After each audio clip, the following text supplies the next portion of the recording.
Our next guest is behind the scenes. Dr. Jacqueline, just give me a thumbs up if you're ready to join us. Oh, always right at the right time. I go to press the button and then everything moves. Hello, stranger. Hey, Laura. It's been a long time. I know, forever.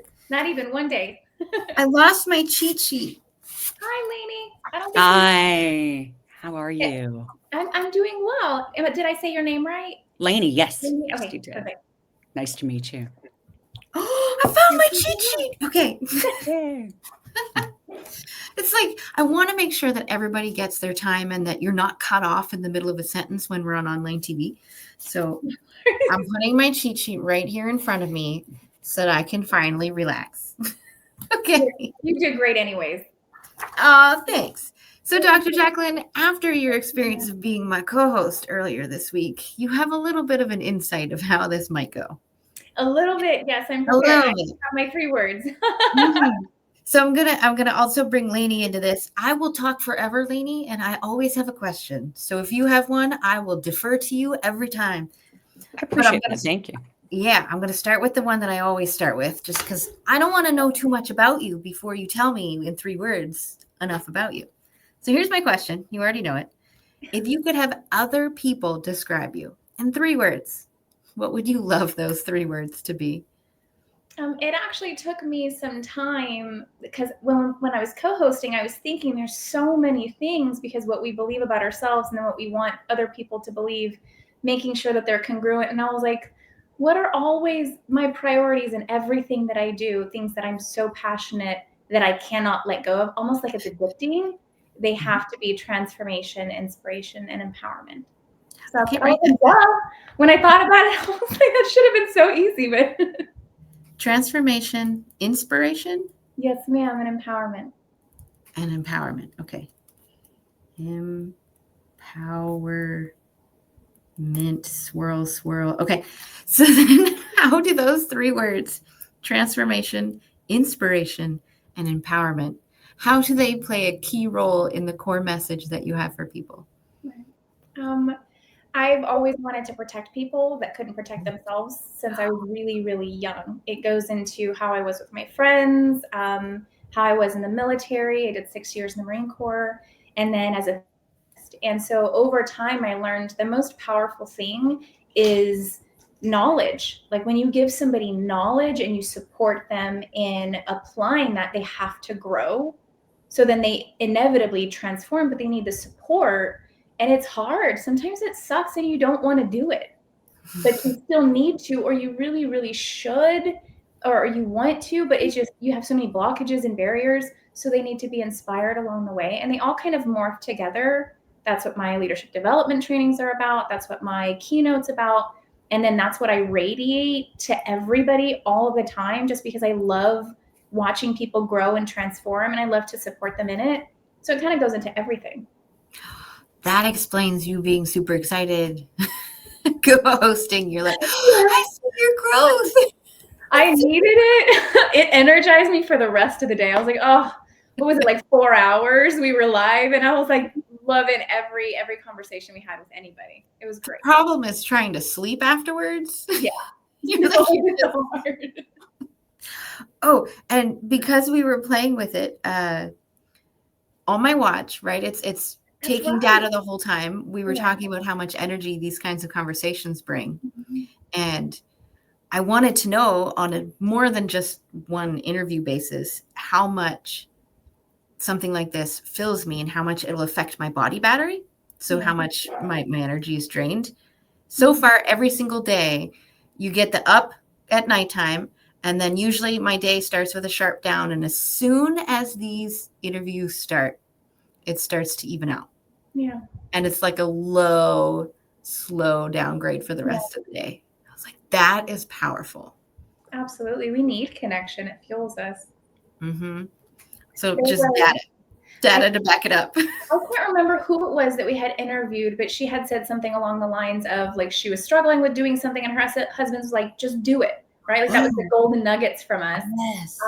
And so that's what I took from that day co-hosting. I'm like, things are getting hard, like personally, right? And then you apply motivation and strategy and, moving forward in business. And sometimes you just need a break. And so I decided, you know what, after that podcast, I'm launching my podcast. It was ready. It was prepped. I was just working out kinks, right? But really, I was just buying time. And I'm like, you know what, this morning I sent like 30 invitations to people I absolutely love and admire. And I'm like, next week, no matter what happens in the personal realm, like it's going to be okay because the battery is going to be filled, right? Because I need to see people transforming. Yeah. I just looked it up. That was Donna, and her husband said, just send it. Yes. It was the email, right? It was the email. Okay. Protecting people who couldn't protect themselves. Yeah. What got you into that? And you mentioned leadership development was a part of that. Tell us the story. Oh, the story. It's so long. We don't have time for that, but we actually have a good amount of time. I actually grew up in a pretty chaotic home. We didn't know when we would be safe and when we wouldn't, or like when we would or wouldn't. And so it was constantly walking on eggshells and trying to perform above the average to do well, but to kind of stay safe, because then you're out of the limelight. Like if you do something wrong, like you're going to get it, right? And so in order for me to survive that, I had to adapt. I think one of the negative parts is that you can learn to manipulate people and situations, but then just learning how to use that for good, not for bad. And I've learned that, if you survive a chaotic or a violent or an unhealthy environment, then you have the tools to teach other people to do the same, right? And there's a lot of people who either they don't know that they can survive it. Instead, they stay in the victimized state, right? Like you've been hurt, so then you're wounded. No, like you can grow from that, and it makes you so much more powerful and capable. But they need to be shown that and then supported, right? So protecting them by empowering them, and I don't mean to enable anybody. I actually don't really like that route, because I feel like you take a gift for somebody to develop their own resiliency when you give them things, right? But to support them through it, that's huge. And I feel like that's a huge way to protect people. Yeah. Sometimes it's hard to know when to give and when to hold space or support. Because I know that if somebody, let's say they're just really spiraled down, okay, they're in that desperation phase. They're not thinking of anything else. Right. They're too busy just trying to survive. So sometimes giving them something to just help them come out of that emergency mode, right, gives them enough time to just think and choose and then set up and actually listen to what you're trying to tell them. Right. But if they're starving, like, how are they going to think about getting a job if they're too busy thinking about how to get their next meal? Right. Well, it actually doesn't work that way. You have to get calm and clarity in order to think. Yeah. Oh, that reminds me of a song I was listening to this morning. I found this channel where it has a whole bunch of music around entrepreneurship and business. And the one I was listening to was called CEO. And I'm like, oh, I love this. One of the songs was talking about how clarity brings, the cash or something like that. But then also they were talking about how calmness brings the clarity. I'm like, so calmness brings the clarity, and from clarity you can get the cash. It's like, right. But we don't think that way. We think of the go, the hustle in order to get the cash. Yeah. But really, it's not. It's in those calm moments that we finally get clarity and stop chasing all the things that might not align. Right. Absolutely. And now we have the energy to actually do something that's helpful for us. Right. Because things aren't, when you have pressure, if you move with it, then you get back in the flow, and it's so hard. That's actually why I did 15 years in the mental health field as a trauma therapist. And then when I was scaling up my health and wellness company, which I completely caved under the business strategy. I didn't have procedures and systems in place. I didn't even know I needed them. But in terms of the mental health side, the stress, I had to apply all of my therapeutic techniques as a therapist on myself as a CEO. And so once I decided to move away from therapy, or actually what drew me away from doing therapy was that if you put somebody, let's say a CEO or an executive leader, entrepreneur, right, somebody with that stress side by side with somebody with PTSD, that's post-traumatic stress disorder, they look the same. Physiologically, internally, the fight or flight, like it's active, and they don't even realize that they are experiencing these things physiologically. They just think, oh, I'll just suppress it and then, shut it down and not feel my emotions and keep moving forward. No, you're literally shutting off your brain and it's going to cave. That's what causes burnout, addiction, divorces. There's so many things, and then all kinds of mistakes. There's so many leaders who can't be emotionally intelligent in the workplace because they were constantly in fight or flight, and they just have to keep moving forward. So I love that you bring that up. I'm also going to bring up statistics. Oh no, boring statistics. No, seriously. I love data. So before COVID, they did a study. It was some entrepreneur bank and some entrepreneur community that was like cross Canada kind of thing. I cannot remember exactly which ones, and I haven't been able to find the study yet. They were talking about depression, anxiety, and PTSD. The general population was 1 in 5. Veterans was 1 in 3. Right. And where do you think entrepreneurs were somewhere along that scale? I would say 1 in 5. Okay. And what do you think, Lainey? 2 in 5. Maybe around what Jacqueline said, about 1 in 5. It was 1 in 2. Oh. And this is the issue we're talking about. Yes, because, and here's why, okay? We suffer more than veterans and service providers, not because they're not doing an amazing job and in hard situations every day. That's not the thing. We love them. They're amazing. Oh my God. It's because we tend to get forced into entrepreneurship because we can't perform well at our job, because we think differently, because we already have these issues and have now chosen entrepreneurship as an option, or as a backup, or as a something to try to make money. Right. They've been through the struggle. And so we start out that way. So now you're talking about those business leaders, the thought leaders, which message entrepreneurs tend to be. So now you have the entrepreneur who suffers from mental health and they're in that leadership position. Yeah. Where they're making all those decisions. That's like a double whammy. Oh no. COVID changed all of that. And the general population was 1 in 3. So like, everything else is going to shift with that too. Yeah. Craziness. It's intense. I appreciate you saying that, because I didn't know the stats on it, but I see it every day when I'm in my own life, right? And how I have to regulate myself. And then all the entrepreneurs that I know, colleagues, friends, but then my clients, because I still do coaching, it's just in a different way, right?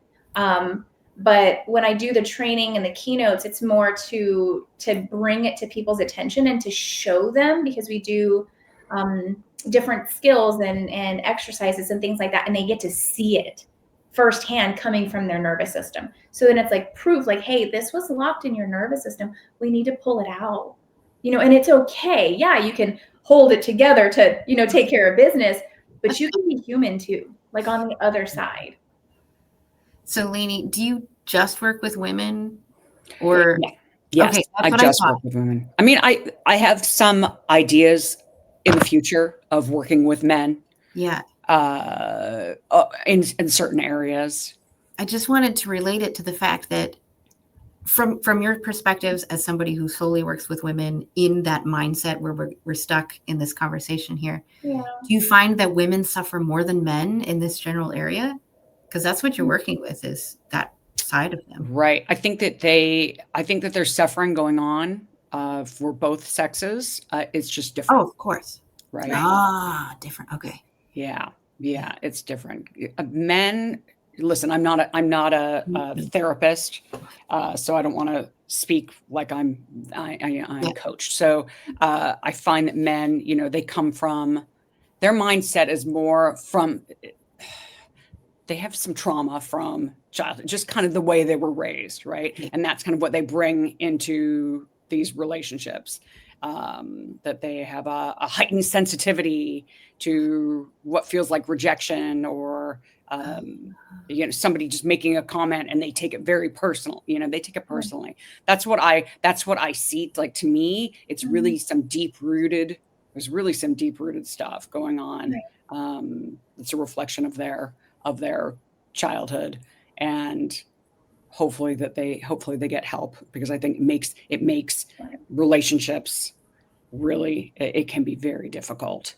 And then I could go on, but yeah. And then women, we're coming from a place where we also, not all of us, but if we came from a background where we weren't, where we were invalidated or not as supported, we're bringing our own stuff. But some of us are more open to dealing with, but also, if you don't know, you don't know. Right, Jacqueline? It sounds like Jacqueline, your childhood is not just so dissimilar from mine. I mean, maybe the scenarios were different, but we both came from dysfunctional chaos. And I had no idea that I was carrying I knew it was dysfunctional, but I didn't realize how it was in every thread of my life. Right. And it is. Until my 40s. Yep. And a lot of people don't until it's too late and they've already lived, most of their life with it. And then they have no choice but to address it. And so I love how you, Lainey, and we'll have to connect later. I'm very interested because I work with men and women, but like you said, they're completely different. And when we're talking about people in leadership roles, not being able to even see, like if you talk to a decision maker, right? Like they're the decision makers, they're the ones spending money buying the leadership development programs. They're like, no, we don't need that. And their HR and their like assistants are looking at them like, you gotta be kidding. You need that. But then they won't listen if the person is capable enough to speak up to them. Sometimes they won't even speak up because they're like, they won't even listen. There's no point, because like you said, they'll get too defensive because I don't need to work on that.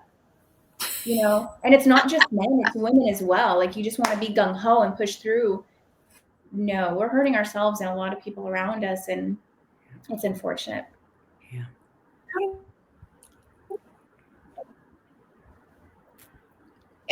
Oh, you can hear me? Huh? You were cutting out. Lainey, can you hear her? No. Yeah. Oh. Laura, we can't hear you.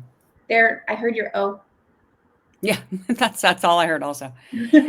So, in reference to what you were talking about with women, though, I feel like more women gravitate to me to work with me, even though I'm open to working with both. It just happens that naturally.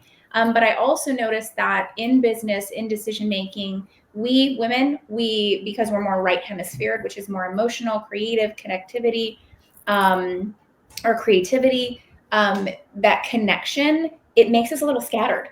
So we actually work better in cycles instead of so rigid. Yeah, we have the left hemisphere of our brain too, right? Which makes us more focused, disciplined, holds us accountable so we can be contained.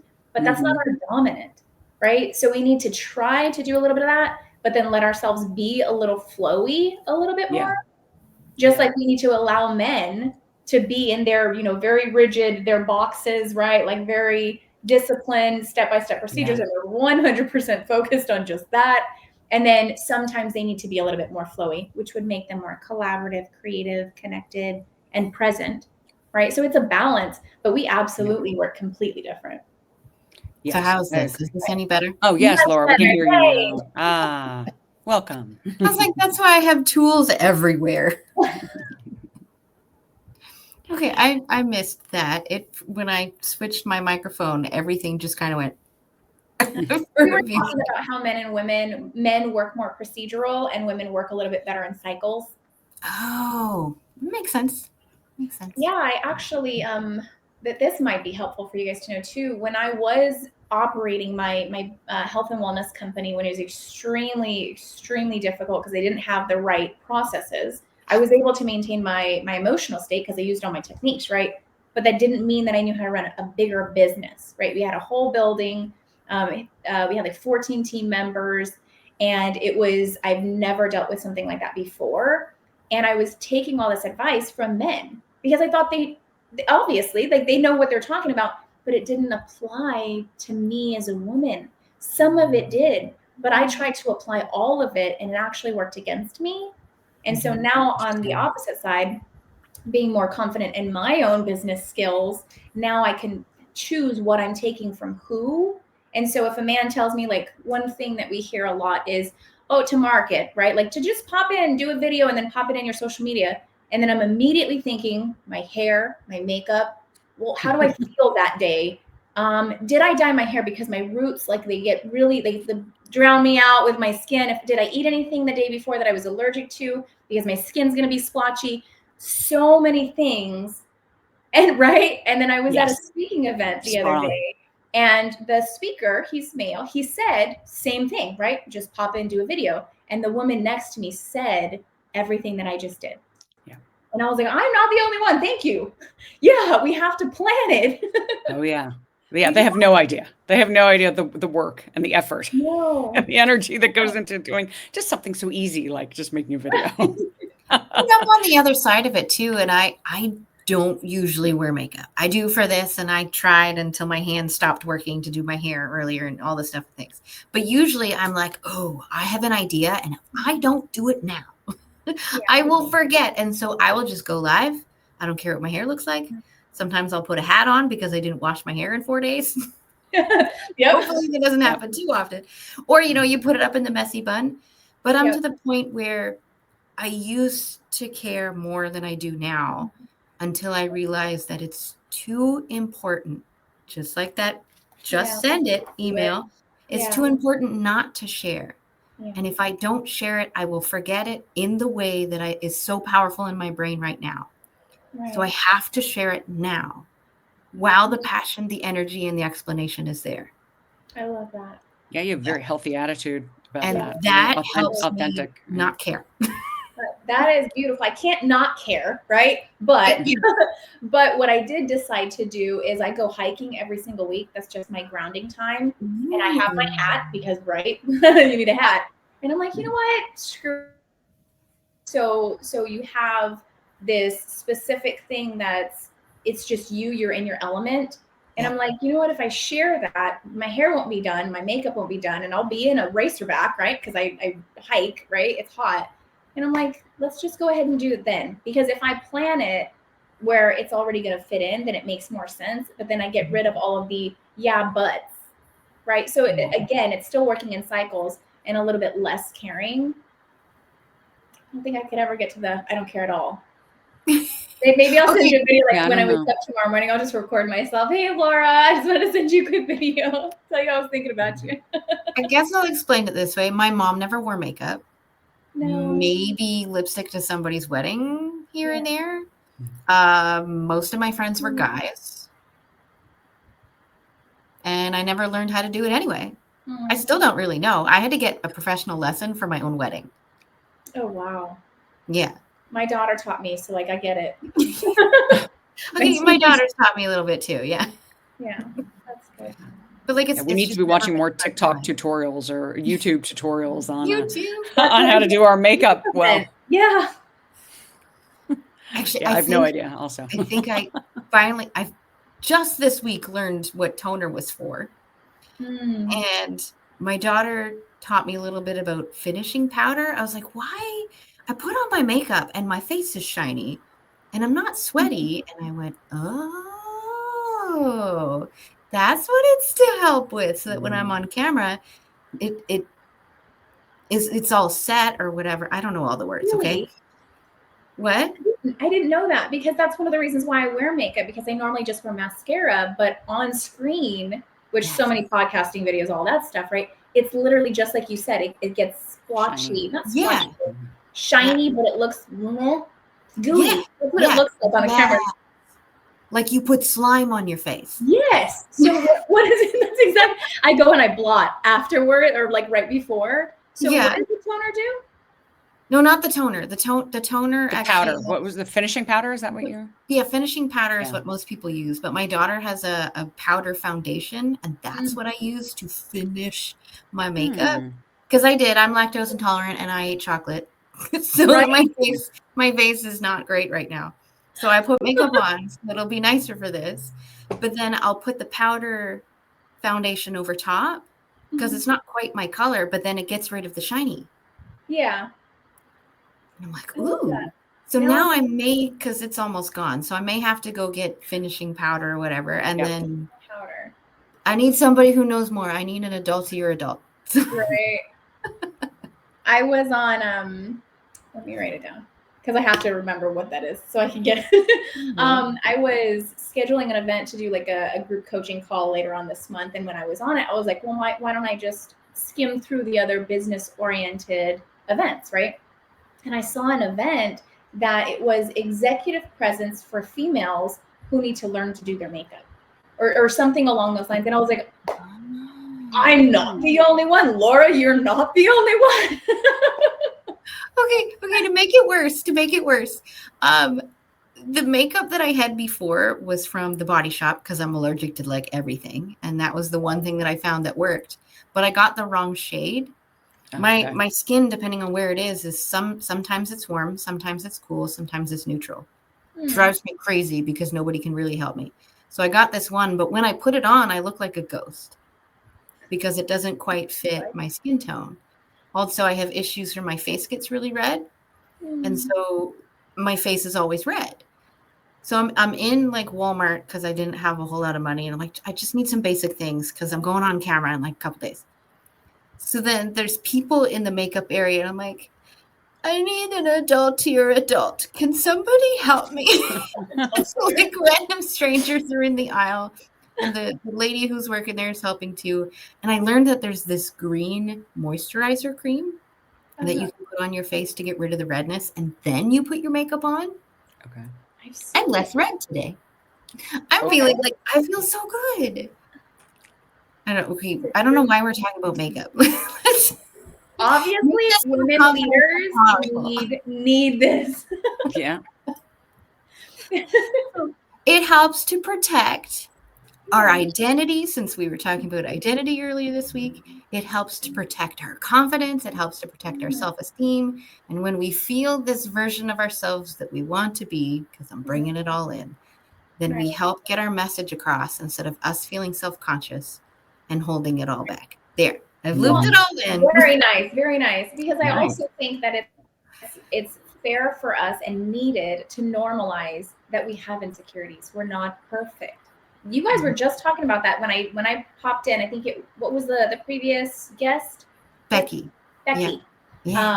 We were talking about like you don't have it all together. It's perfectly okay. Like you have bad days, you have insecurities, and you have struggles, but we are all helping each other, and we're all just doing the best that we can with what we have.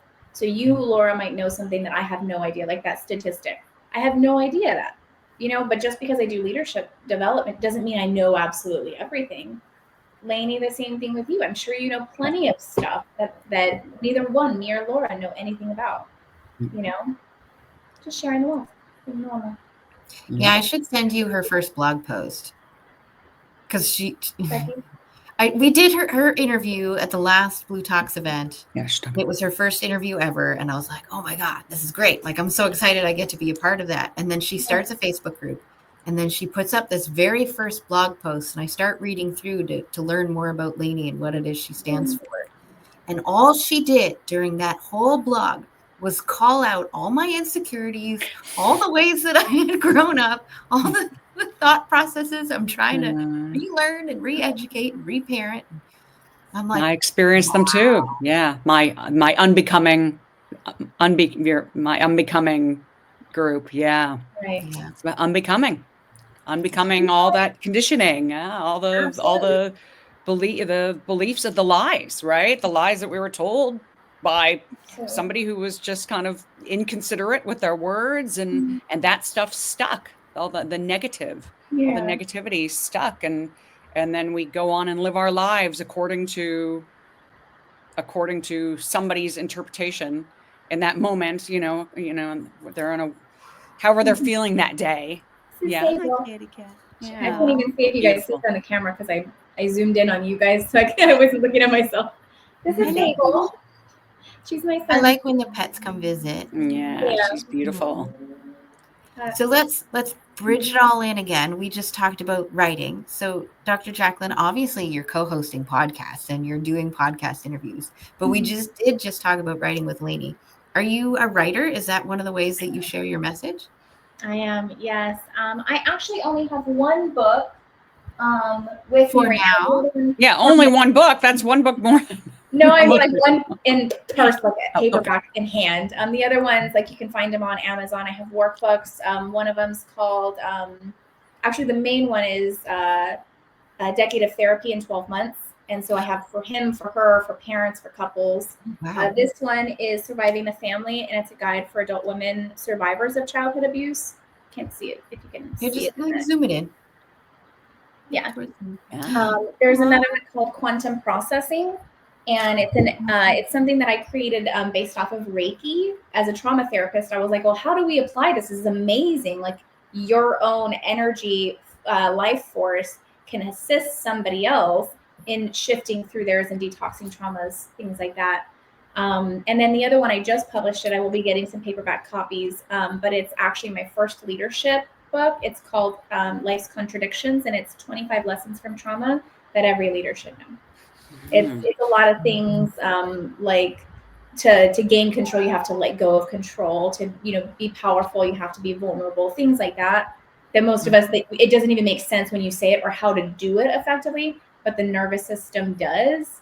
So I have another one that will be coming out next year. I'll be co-authoring with Lisa Nichols as well with the Blue book. The other one, I haven't decided. Yes, that one. I haven't decided if I'm going to start doing it next year or not, but it's actually going to be called Code Breaker. And it's a guide for visionaries who want to change the world, but you have to look at your own DNA, your own energy, your own dynamics, things like that. Birth charts, a lot of energy talk's going to be in it, but there's also the physical, right? Like the traumas, your birth order in your family, things like that. But if you want to change the world, all of that's there to teach you. It's not there to traumatize you, So I'm really excited about that one. I just don't know if I need a publisher for that. Let's cross our fingers for a publishing deal for that one. It would be great. Wait. Do the double. Gotta do the double. My legs are one is not enough. How did you do that? Like I can do it with one, but I can't do it with the other. Look at that. Oh yeah. Oh, and then through the years. Yeah. That might be part of the hypermobility thing. So actually, one of our interviews in the past, my co-host has been formally diagnosed with EDS. I am not formally diagnosed. And then our guest was formally diagnosed, and we were like 3 zebras in the room because that's what they call people with EDS. So it was funny. Dr. Jacqueline, I want to dive deeper into the writing just for a moment. Sure. We have a couple minutes before we start to wrap things up. But I want to ask, since our listeners and our watchers, all the people here, they may not be the type of people who just think, I'm going to be a writer and will write a book.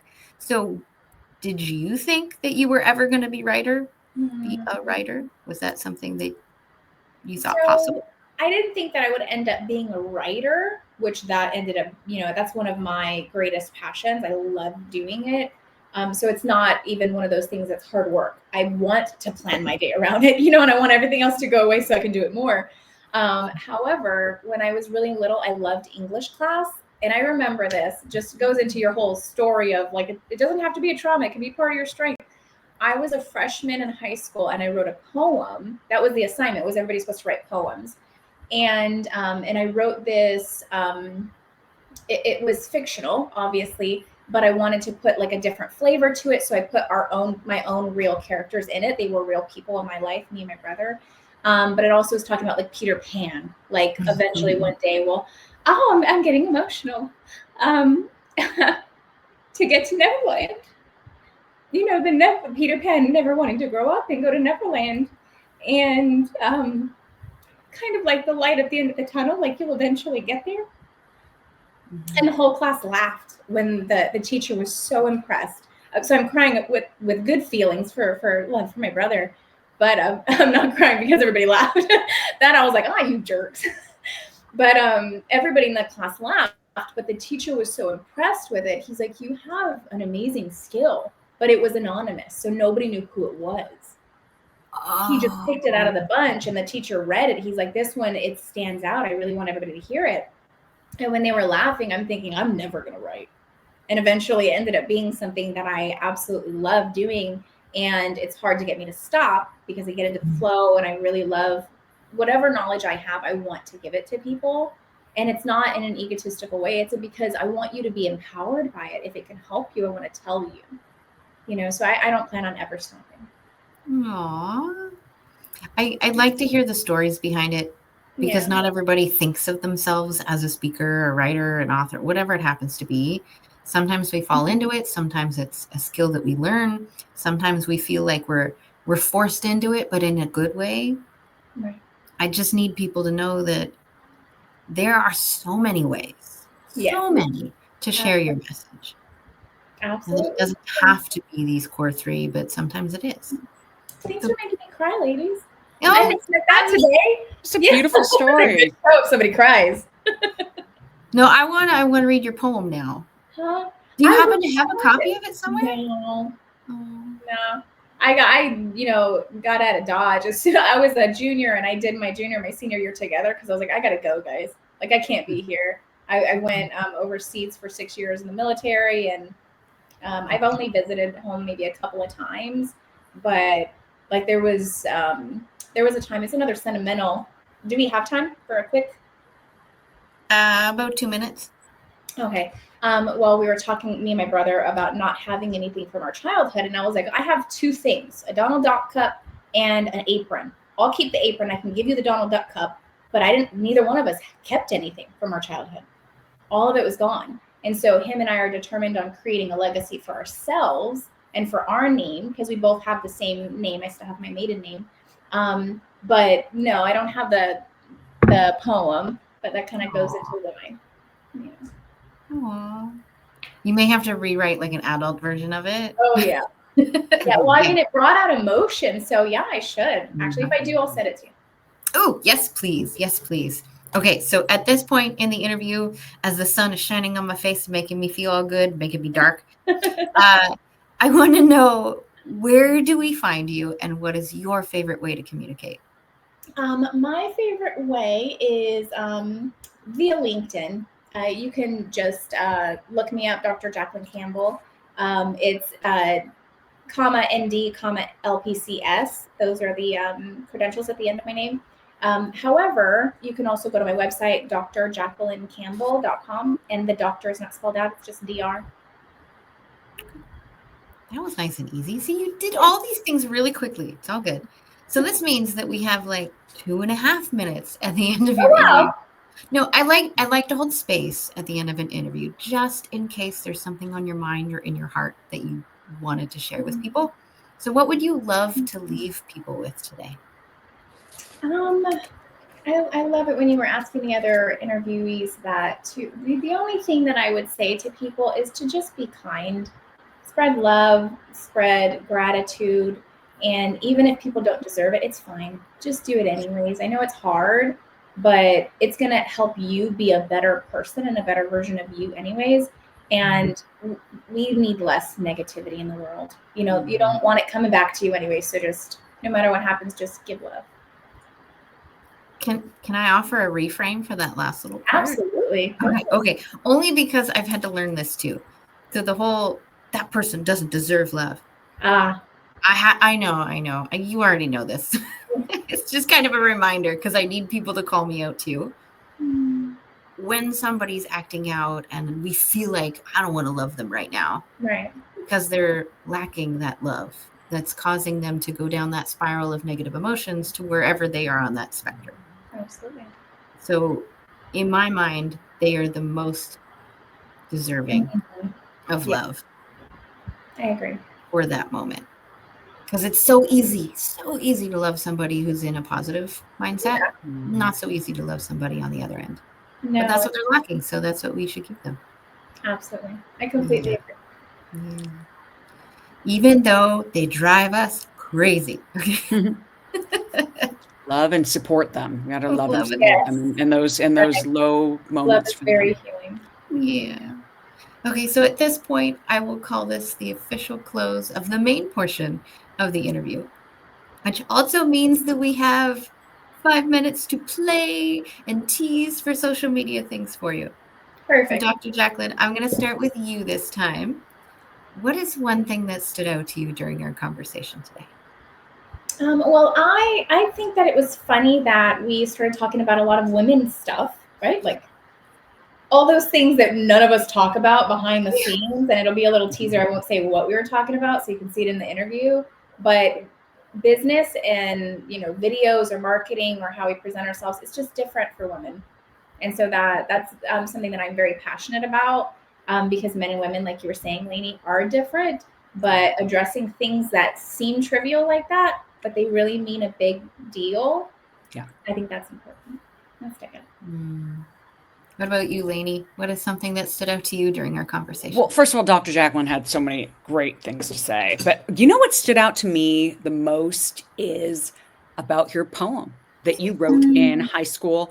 And the fact that it was anonymous and you said that the kids around you laughed. Yeah. And that in and of itself could be a total deterrent to ever write again. But no, you had a teacher who stood up and said, this is, I don't remember the word, I don't remember the exact word you said, but basically it was that it was a great story and it was very well written, and that your teacher really appreciated it. And that was what you held on to and went on to write. And I think that is really inspirational. I love that you did that. You didn't cling on to the negative. You held on to the positive. Thank you. So my favorite part of a conversation with somebody is when they just unintentionally cry. So during the teasers, if anybody wants to see me cry, right, it's in the video. But it's because I like when people allow themselves to feel the deeper feelings, especially in like this semi-public way, which can be more public later, because it can be so vulnerable. Yeah. But yet when we allow ourselves to feel those feelings, whether they're the good or bad or anything uncomfortable, we'll just label them that way, then I finally feel like I'm connecting to Dr. Jacqueline, Right. to whoever it is that I'm talking to, because they're not editing themselves for me. Right. And I want to honor that, because that takes strength. That takes courage. Yeah, you absolutely got the raw version, guys. You got the vulnerable you. Maybe it's all the conversations from yesterday where we just had the highs and the lows. No, wait, you were on the day before, weren't you? I was. We had the networking event yesterday. The day before was co-hosting. Yes. Okay, so you were 2 days. A lot of you. It's all blending at this point. Today is still Tuesday in my mind, even though it's not. I actually thought, when you said that, I was like, wait, it's not. It's Thursday. Yeah. So one more thing I wanted to highlight was that I did not, okay, because when you were co-hosting, you were talking about being, I don't think I'm using the right words, a therapist. You were in health and wellness. You've got does ND stand for naturopathic doctor? Yeah. Okay, double checking. I don't know what the LPC-S is, though. Licensed professional counselor supervisor. Okay. Even though I'm not one's new to me anymore, I still have the license. Nice. So when I saw that, I'm like, military. Wait. It doesn't make any sense.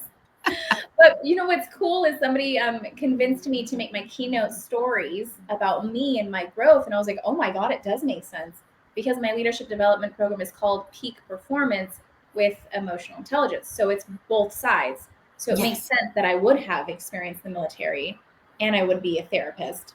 But that's then the health people system, right? Like it's the naturopathic doctor stuff. So like it all literally, those are the puzzle pieces throughout your lives, kind of brings it together. Yep. Oh, that was lovely. Cool. So Dr. Jacqueline, I guess since we only have a few seconds, I want to say thank you for being here. So appreciate you, and so appreciate your co-hosting. Of course, it was a pleasure. I needed it just as much. Thank you so much for having me today. Oh, you're so I welcome. appreciate you as well. Thank you. Thanks for being here, and we'll connect for sure. We need to connect after this. Definitely.